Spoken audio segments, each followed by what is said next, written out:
Welcome to MPT's live coverage of the governor's State of the State address. Right now in the House of Delegates chamber, members of the General Assembly are coming together in joint session to hear what will be Governor Wes Moore's second State of the State speech. Hello from the first floor of the Maryland State House in Annapolis. I'm Jeff Salkin, joined by MPT legislative correspondent Charles Robinson. Charles, what do we expect to hear from the governor today? First of all, he is going to lay out the plan for which a number of issues. To give you an example, we've got a budget, and initially it wasn't balanced. It is balanced today, or at least till the legislators get a chance to take a look at it.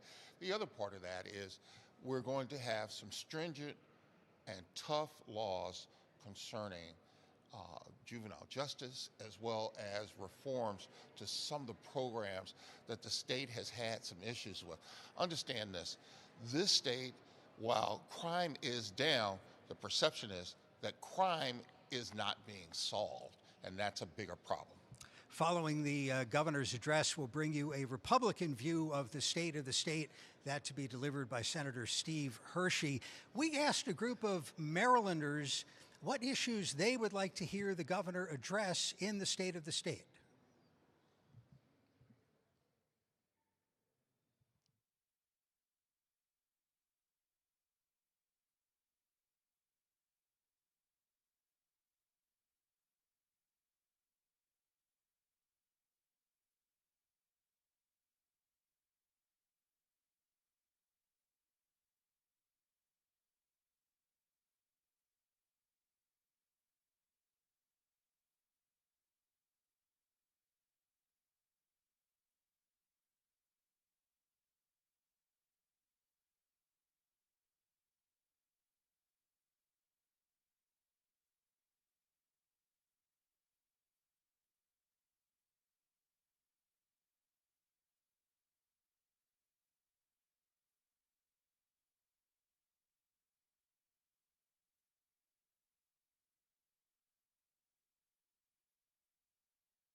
Well, if we're coming out to that, maybe we'll talk about the procedure.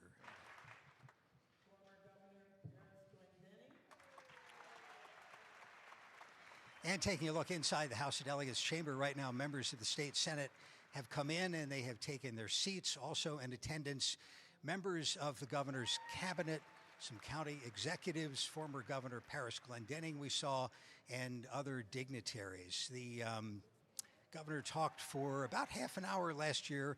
We understand it'll be a little bit shorter this year, but one thing we understand he will talk about a lot is working in partnership with the legislature. You know how there's always distinguished guests in the balcony that we'll have a shot of to illustrate certain initiatives of the administration. All of those people this year were selected by legislators and suggested to the administration. So heavily focused on partnership, working with lawmakers. One of the things you will note in this administration is, unlike the previous administration that never testified on bills, this governor has planned to at least testify on 2 bills and even more possibly. These are initiatives that he has championed. One of those is called the Enough Act, which is an overall initiative to look at how do we streamline, make Marylanders safer, how do we make police efficient, and to kind of answer some of the questions that's been lurking in the background. Can you do better? Because eventually, when we come to year 2, we're going to have a problem with the structural deficit. And understand this right now, this state is not interested in new taxes. The governor, of course, is a newcomer to politics. He's been governor just over a year now. This is his second legislative session. Previously led a large anti-poverty organization, the Robin Hood Foundation, based in New York. previously in the Army, a Rhodes Scholar, and He checks all the boxes. he I think he checks the boxes of, you want somebody smart? We got that. You want somebody who has military experience? Got that one too. well, and the golden resume, and the fact that he is the nation's only elected black governor now, only the third in history, means that he's talked about for higher office all the time. You'll see him on the Sunday talk shows as a surrogate for the Biden campaign. He's effective in that role. Personal popularity, the last poll was about a 60% approval rating. The governor has not had to deal with a lot of controversy. As Charles mentioned, we started with a budget surplus in his first year. Now the projections are a little gloomier, a little bit of red ink on the horizon, and this at a time when Maryland has either the nation's lowest unemployment rate or close to it, under 2%. It's come down a full point in the last year, while the national unemployment rate has stayed stable. Let's dig into some of these budget issues a little bit more and how the state may deal with it. Charles filed this report when the governor unveiled his budget.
Members of the Maryland General Assembly, the Lieutenant Governor of the state of Maryland, Aruna Miller.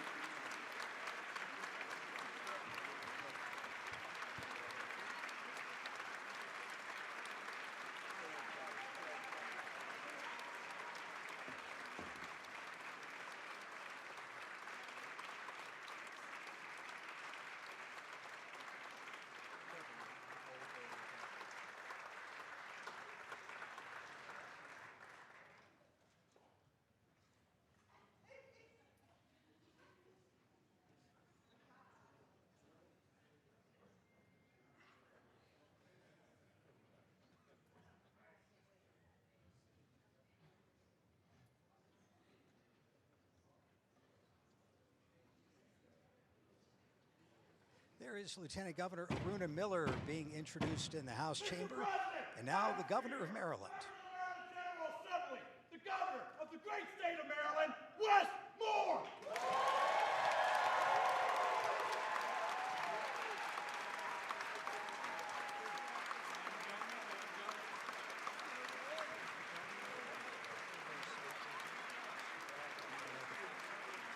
At the podium were an apology to the Speaker of the House, Adrian Jones, for taking so long to make it from the door to the podium, because the governor has a lot of handshakes to do. And maybe some selfies. Last year, there were definitely selfies.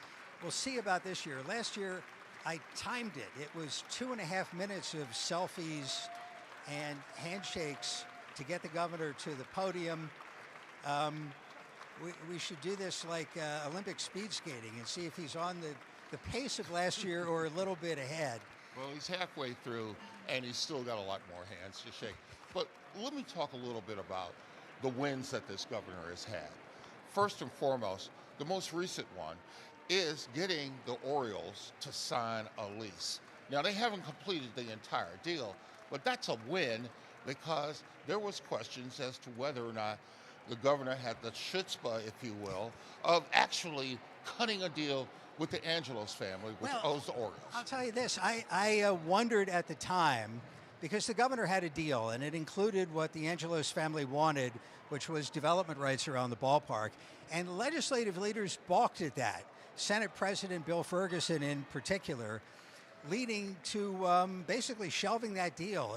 It was maybe the first bump in the road for the governor's honeymoon with the legislature, and of course he's the first Democrat to hold this office since the 2 terms, the 8 years of Governor Hogan. There are some members of the governor's cabinet, governor's appointments secretary, and other members of the team, the transportation secretary. We will be providing a sign language interpretation of the speech. I believe that's the signer and now the governor of Maryland, Wes Moore. Good afternoon. Madam Speaker, Mr. President, Madam Lieutenant Governor, members of the General Assembly, members of our congressional delegation, colleagues in state and local government, and my fellow Marylanders. 1 year ago, we began our work together. And we knew that while we had boundless opportunities in this state, and we had blinding potential in this state, we also knew that we were leaving too much potential on the table. And 1 year later, we still got work to do. We learned a lot of lessons, some hard lessons.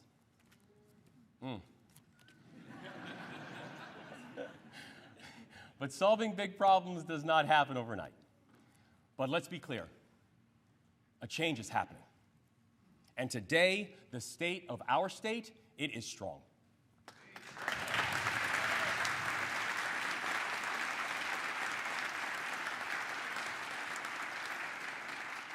We've announced the creation of nearly 40,000 new jobs, many of them in communities that have been historically left behind.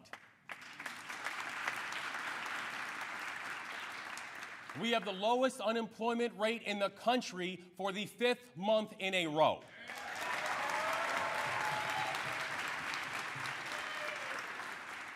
Crime is down across the state, and homicides in Baltimore City are the lowest that they have been in 9 years.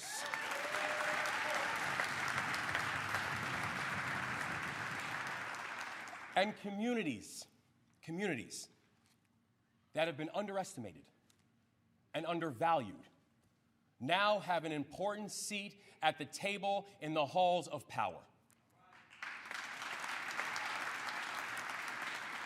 So, I'm proud. I'm proud of what we are doing. But most importantly, I'm proud of how we're doing it. The executive and the legislature are working together again.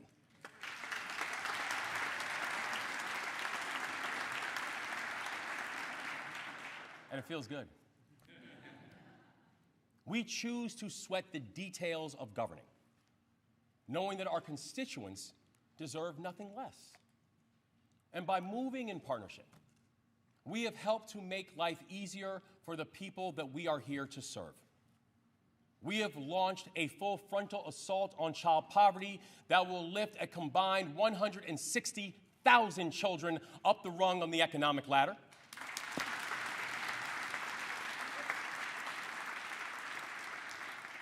We've returned stolen SNAP benefits to our most vulnerable, to thousands of Marylanders who are living paycheck to paycheck. We've protected 5,000 Maryland children who are at risk of having their Medicaid coverage taken away.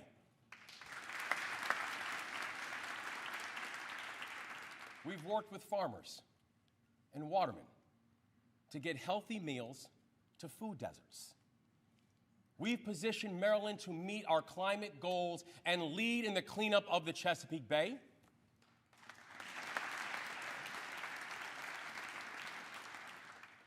Importantly, we got together and we got some big stuff done.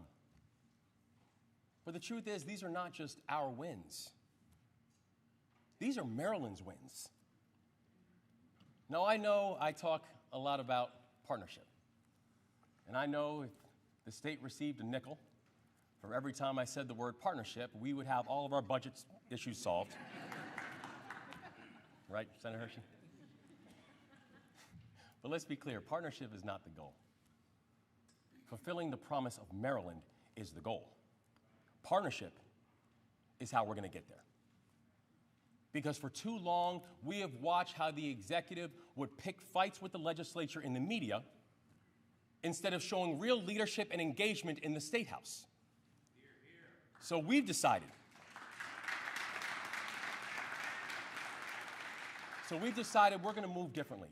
And our state is going to be better because of it. The challenges will be shared. The setbacks will be shared. But the victories, they'll be shared too. We can't agree on everything, and we won't. The truth is, it would be weird if we did. But we can and we will work together to achieve common goals. And I want to talk about some of those shared goals today. Tomorrow, our administration will unveil our plan to guide our work together. Tomorrow, we will unveil our state plan, and it is the first state plan that this state has had in nearly a decade. It doesn't just set the agenda for the next 3 months, it will chart the course that we will take for the next 3 years.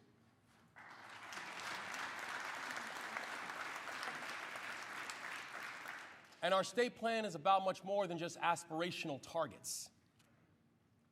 The plan that we are going to lay out, it will lay out specific, actionable, realistic, and measurable goals.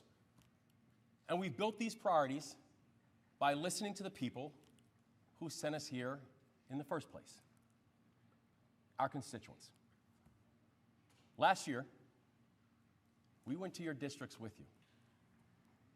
We toured an electric vehicle plant in Hagerstown, and we sat down with students in Glen Burnie to talk about gun violence. We drove tractors with farmers on the Eastern Shore. By the way, some of those tractors are pretty bad. And we grieved together in Washington County after the tragic and unconscionable killing of Judge Andrew Wilkinson. In our first year, we've traveled with all of you to all 24 jurisdictions in the state of Maryland, and we listened to the people together. Our state plan is not a reflection of my aspirations. It's not a reflection of our aspirations. It's a reflection of theirs. And today, I want to talk a little bit about what we heard. First, we heard that the people of our state want to make Maryland safer. Public safety remains this administration's top priority, and that will not change.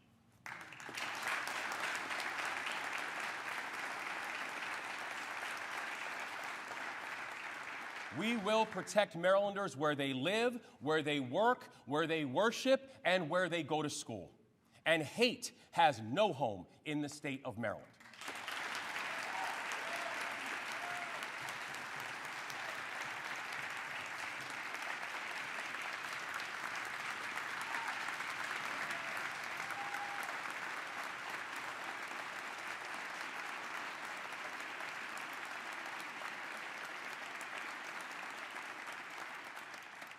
But if you talk to people in our neighborhoods, they'll tell you this isn't a discussion that can happen in absolutes.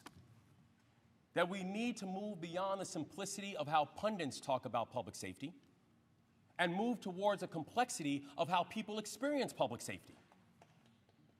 Because the truth is that the sound of a police siren does have a different pitch depending on the neighborhood that you grow up in. I felt handcuffs on my wrist when I was 11 years old because our community was over-policed and we knew it. However, we still wanted to feel protected from violent crime and people who would have harm in our communities. That people shouldn't have to choose between feeling safe in their skin and feeling safe in their communities.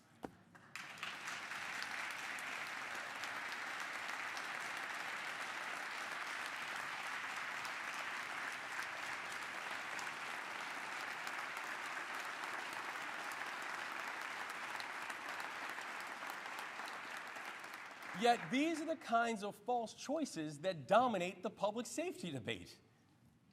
Do you support law enforcement, or do you want to build stronger neighborhoods? Do you want to hold criminals accountable, or do you want to focus on rehabilitation? We're told to pick a side, oftentimes by people who frankly do not have an interest in solving the problem.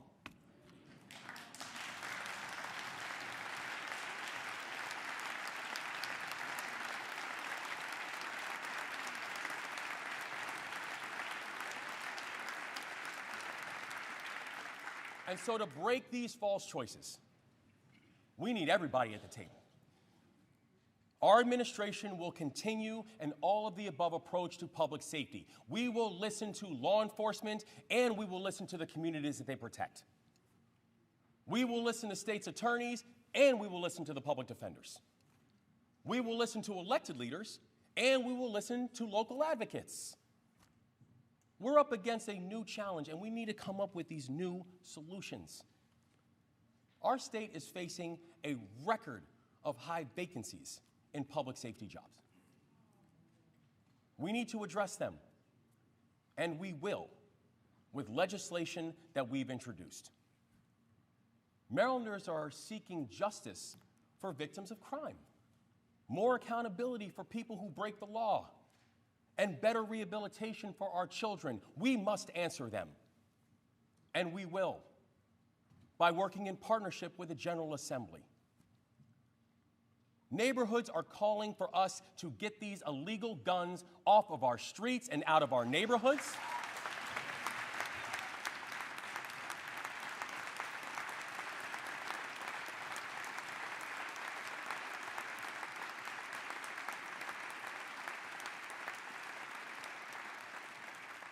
And for bringing consequences to those who do not hear us loud enough. And we must hear them. And we have. And I'm proud that Maryland will be the first state to answer the call by President Biden to launch a statewide Center for Firearm Violence Prevention and Intervention, and we will deal with this issue.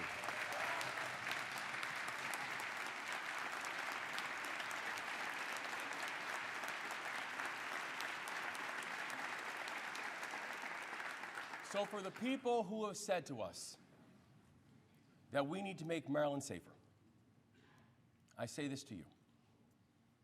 We've heard you, and we're moving. Second, we've heard that people want us to make Maryland more affordable. In 2022, Maryland was ranked as the 7th most expensive state to live in. We're not proud of that. But I tell you what, that also tells a story. It's a story of the entrepreneur in Cumberland with a bold idea to create a new business, but who doesn't have the money to make rent this month, let alone start a company. It's a story of the mom in Leonardtown who works multiple jobs just to put food on the table.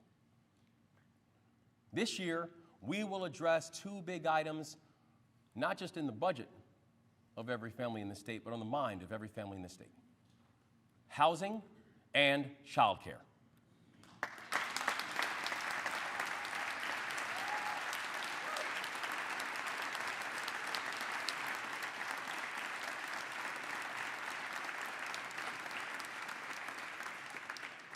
Most Marylanders in rental properties put a third of their monthly paycheck towards rent. Many can no longer afford to live in the home in the same neighborhood that they grew up in. Our state faces a problem of supply and demand. Prices go up because we do not have enough homes. So building more homes will help to bring prices down. I've introduced 3 housing bills to address that in this session. We will create new financial tools to drive development and redevelopment in communities that need it the most.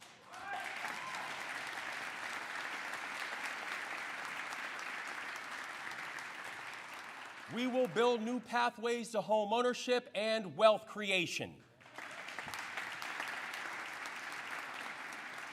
We will stand up for renters and confront the harsh truth that Maryland has the highest eviction filing rates in America.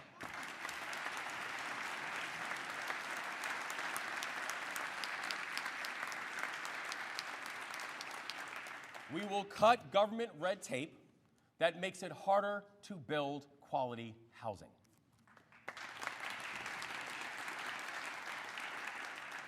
We must and we will protect our farmland and our wild habitats.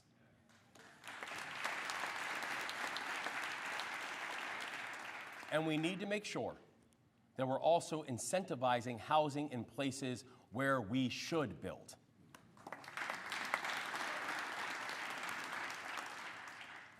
Guys, this is about lives and livelihoods.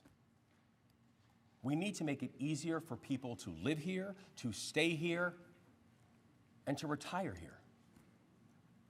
And to that end, we've assembled the most comprehensive housing package that any Maryland administration has introduced in years.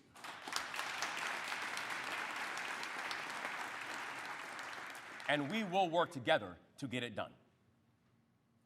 But making life easier for working families doesn't end with housing.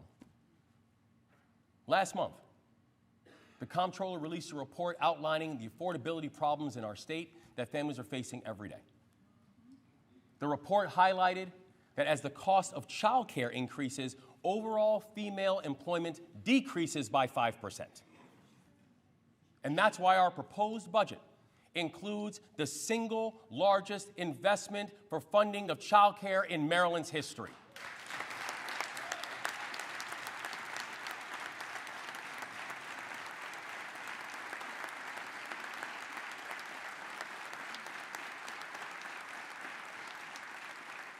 That investment is going to support 45,000 Maryland children this year.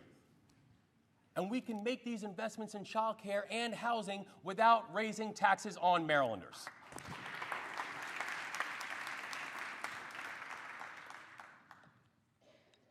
There are leaders in this chamber who have always fought for kitchen table issues. I know because I get to partner with someone who has used her life work for 2.5 decades to make this real. Speaker Adrienne Jones.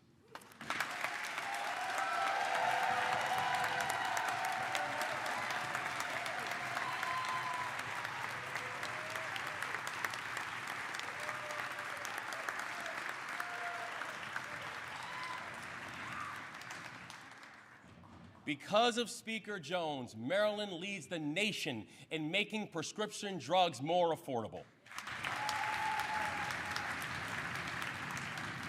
Because of Speaker Jones, reproductive health care isn't just a right for Maryland women and families. Reproductive health care is more affordable too.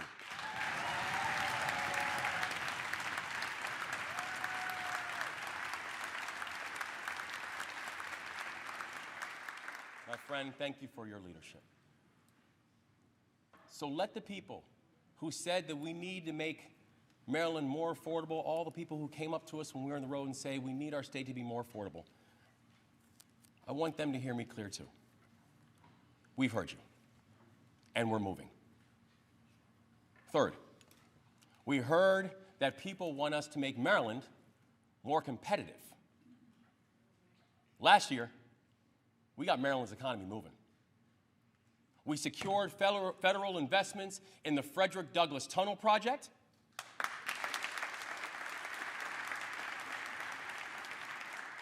We've ensured that the new FBI headquarters will be located in Prince George's County.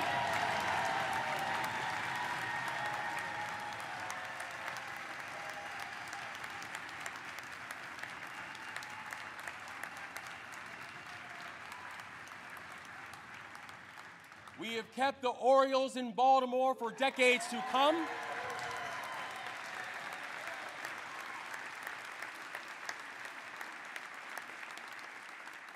We've delivered over $1.4 billion to small and minority-owned businesses through the Board of Public Works.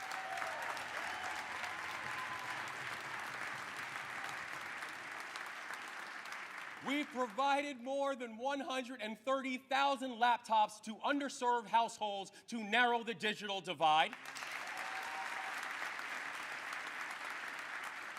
And we work to accelerate the clean energy transition in every part of our state and not just some.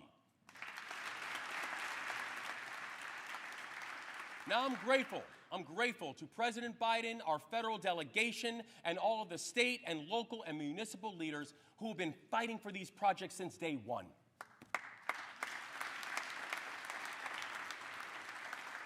But together, what we showed is Maryland can win this moment. And together, going forward, we will continue to build on our progress. We will invest in industries of the future with funding for life sciences and biotech and data centers and cyber.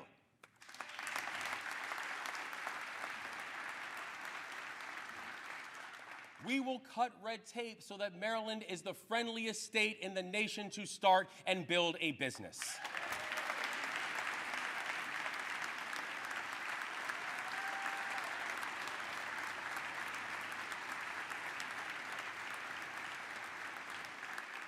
We will make reforms to the procurement process so the state of Maryland can be a true partner to entrepreneurs, and we will engage in a robust debate of how Maryland funds transportation projects across the state.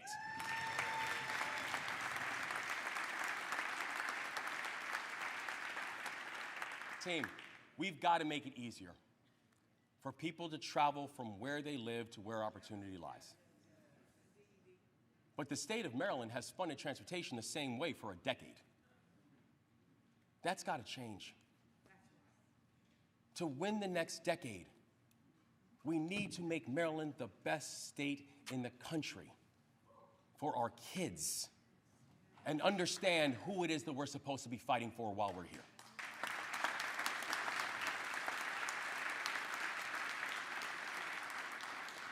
When our young people get the tools that they need to strengthen their minds and strengthen their hearts, they grow up to dream and to lead.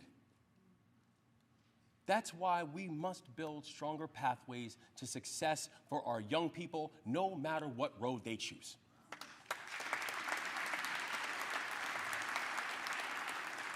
We need to work with our friends in labor and our friends in the business community to grow apprenticeships and job training programs.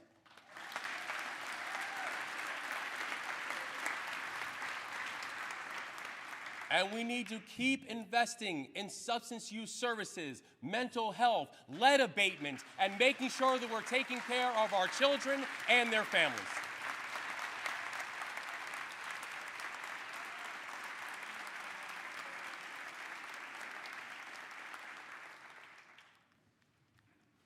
And we need to honor our pledge to make Maryland schools the best in this entire country.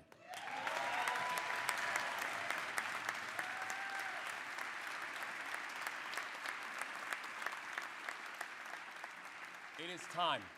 It is time. It is time to support our students. It is time to support our educators. And it's time to support our public schools. And that time is now. And that is why, for the second year in a row, our administration has proposed record funding for K-12 schools and fully funded the blueprint for Maryland's future.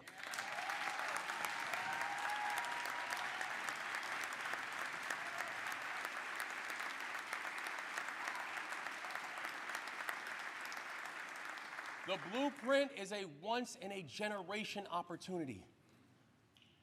And we can seize that opportunity, but only if we do it in partnership. We must bring together local electeds, school districts, legislators, and yes, the governor's office too. We're going to get this right. We have to. But we have to be clear-eyed, honest, committed, and united in order to make this real. The money's important, but strategy, accountability, and partnership are imperative to get this done right.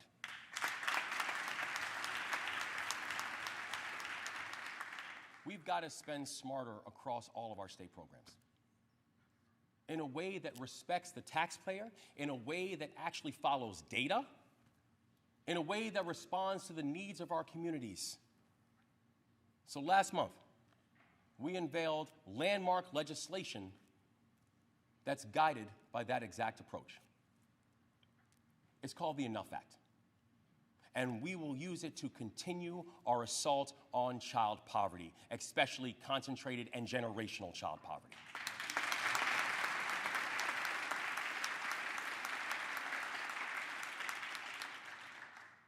Engaging neighborhoods, organizations, unions, governments, and households.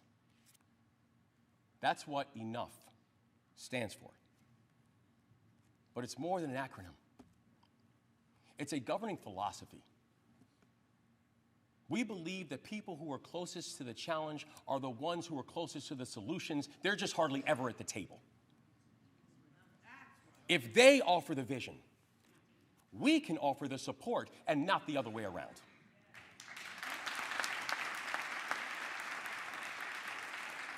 The Enough Act is about moving in partnership to create safe and thriving communities.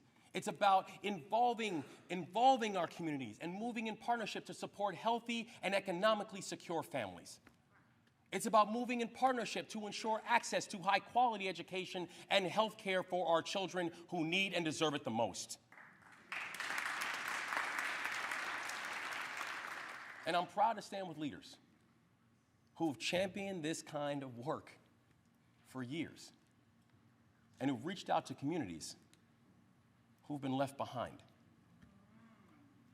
I'm talking about people like Chairwoman Vanessa Atterbury,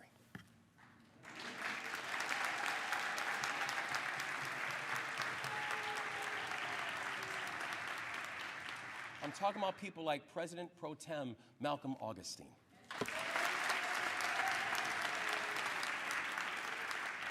I'm talking about folks like the members of the Legislative Black Caucus and their fearless leader, Chair Janelle Wilkins.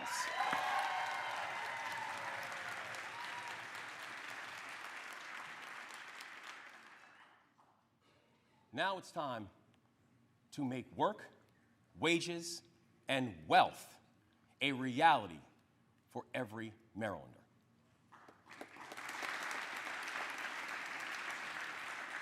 Now is the time to drive economic growth in all of our communities, including our communities of color. Now is the time to eliminate the racial wealth gap, and we are going to be unapologetic about it.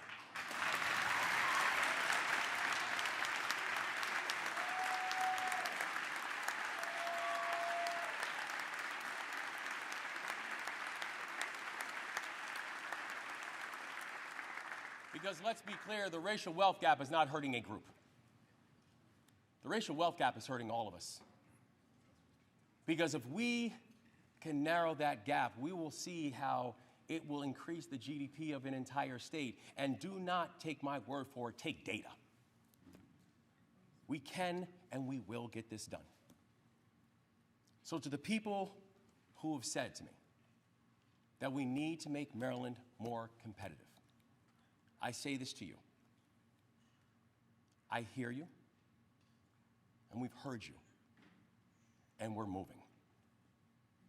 And fourth, and finally, we've heard the people want us to continue to make Maryland the state that serves.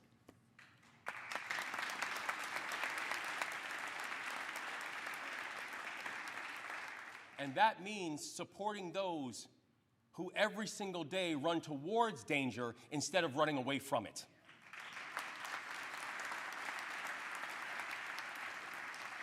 That means standing with our state workers who oftentimes go unsung and go unheard.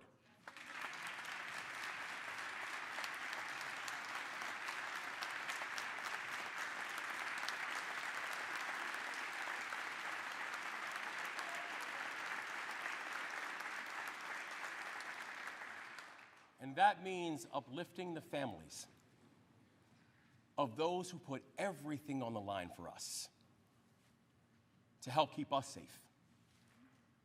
We will address each of these goals with policy, and with partnership. This year, we've introduced legislation to ensure our firefighters receive the medical benefits that they deserve.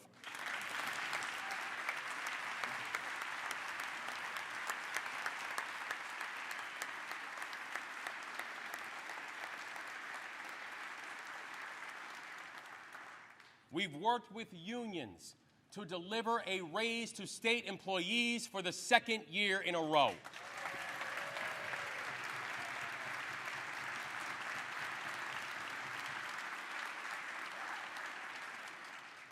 And we are working together to ensure that our military families aren't forgotten.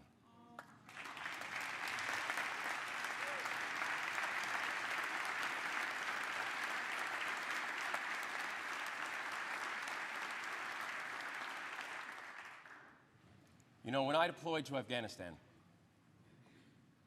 I thought military service and deployments were toughest on the soldiers. I was wrong. It's toughest on the families. And today, I'm thinking about two people who know that struggle. Our Lieutenant Governor, Aruna Miller, and our First Lady, Dawn Moore.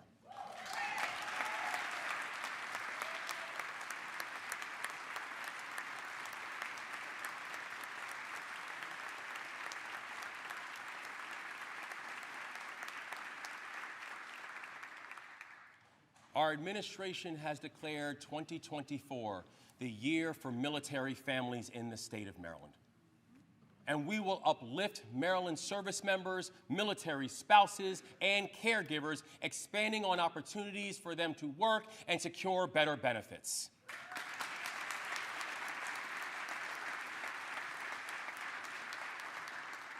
And our Lieutenant Governor, the First Lady, and our Secretary of Veterans Affairs, they will lead the charge.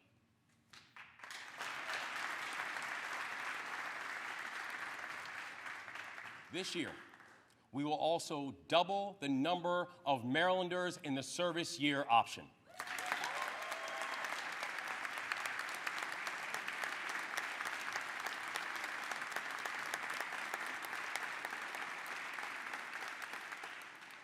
Now I'm proud to be up here with a person who started this work before I decided to run for office in the first place, Senate President Bill Ferguson.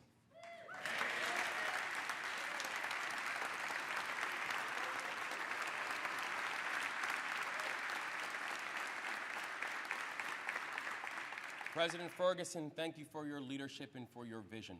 Maryland Corps paved the way. And together, our state service programs are changing lives.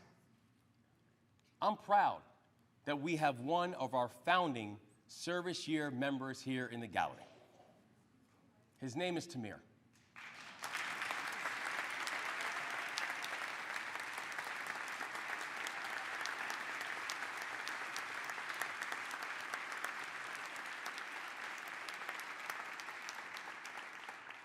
I love that red shirt, man.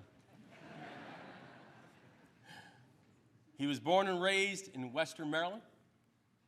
He is serving in the Asian American Center of Frederick to preserve, yes, woohoo! To preserve and celebrate AAPI history. Tamir, you're not only our present, you're our future. And thank you for making Maryland the best place in the world to change the world. We appreciate you. And thank you.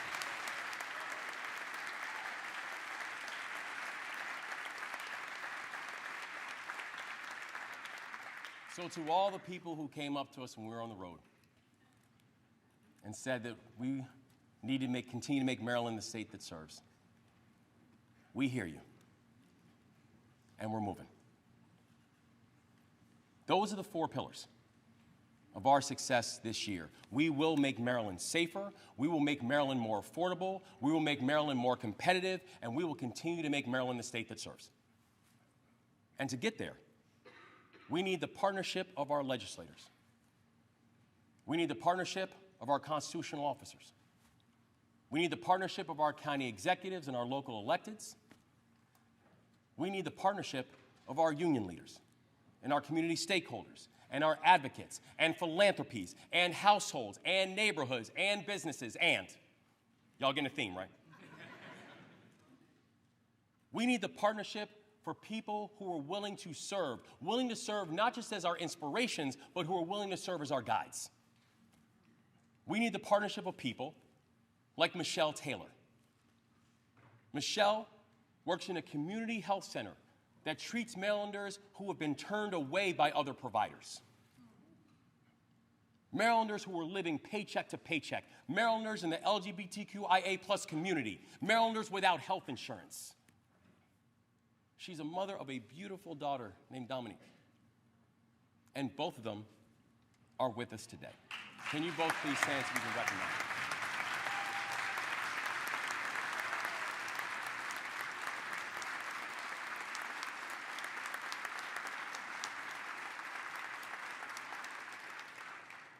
We need the partnership of people like Cleota Walker, Miss Cleo.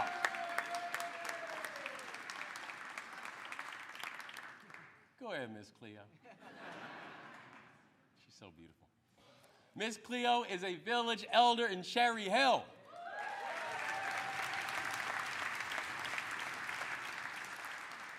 Miss Cleo sees the promise in every child, and her mission in life is to steer kids, youth, and adults away from violence and towards opportunity.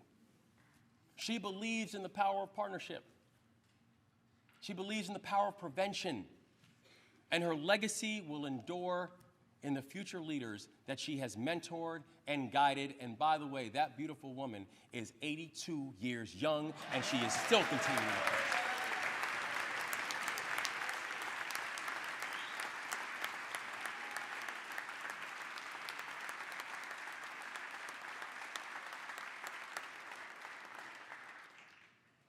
Ms. Cleo, we appreciate you so much. And we need the partnership of people like Dr. Elizabeth Claiborne.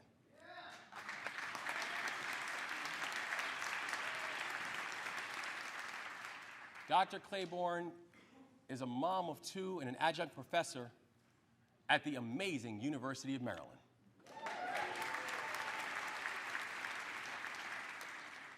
She loves teaching medicine, but she always wanted to be an entrepreneur as well. As a woman of color, she struggled to find capital to get her idea off the ground, but just like a good Terp, Dr. Claiborne does not give up.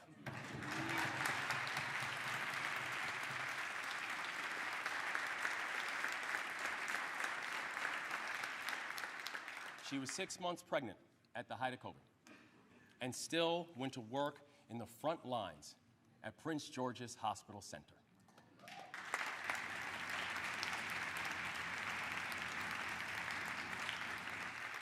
Eventually, she raised enough money to start her business, and today she is the founder and the CEO of her own medical device company that's focused on helping children and families, and it's located right here in the state of Maryland.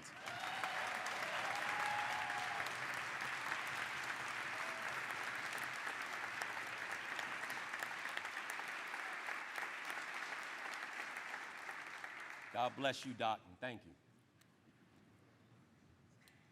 Michelle, Miss Cleo, Dr. Claiborne, they remind all of us that this work will take all of us.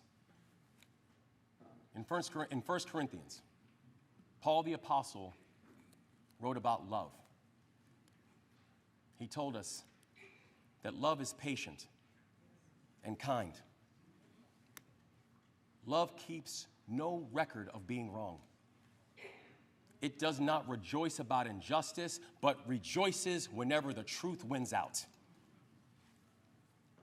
Well, I think about partnership the exact same way.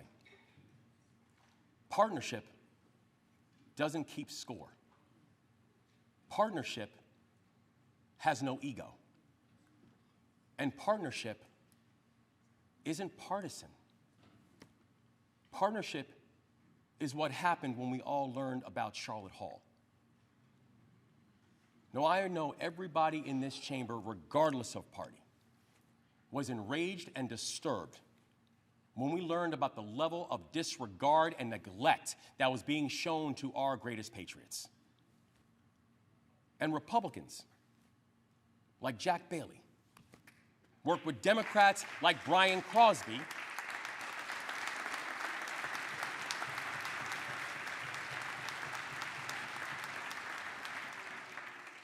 work together to respond. In our administration, led by Secretary Tony Woods, a combat veteran himself, coordinated with local and state and national leaders to get to work. 3 months ago, I visited Charlotte Hall, and I heard from veterans about how much that teamwork mattered. And one of them said something to me that I will never forget. He said, "We made thank you for your service actually mean something." He was talking about all of us. He was talking about every one of you. Partnership is what we did and what we saw when a storm hit Westminster in August. The rain and the wind knocked down 30 utility poles. 33 adults and 14 children were trapped in their cars for hours under live wires.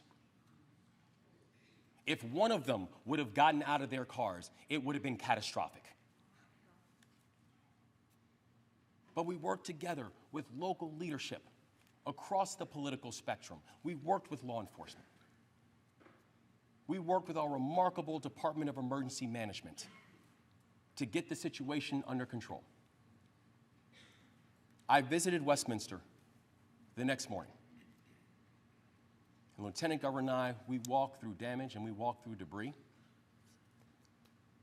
I stood there relieved, knowing that all 47 Marylanders got home safely that night.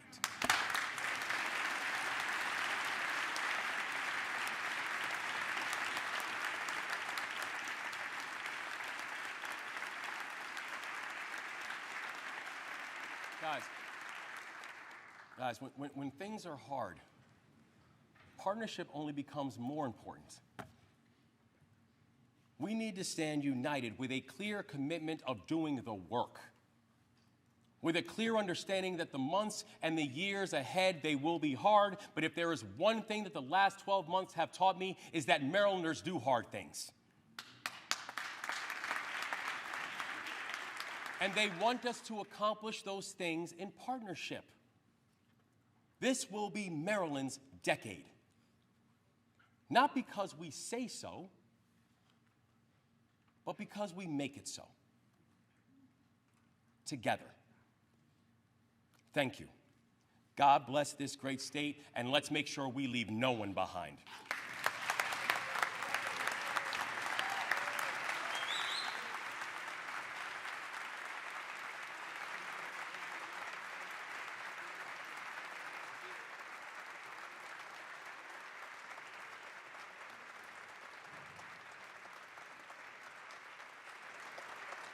Governor Wes Moore's State of the State address. Now with the Republican view, Senate Minority Leader Steve Hershey.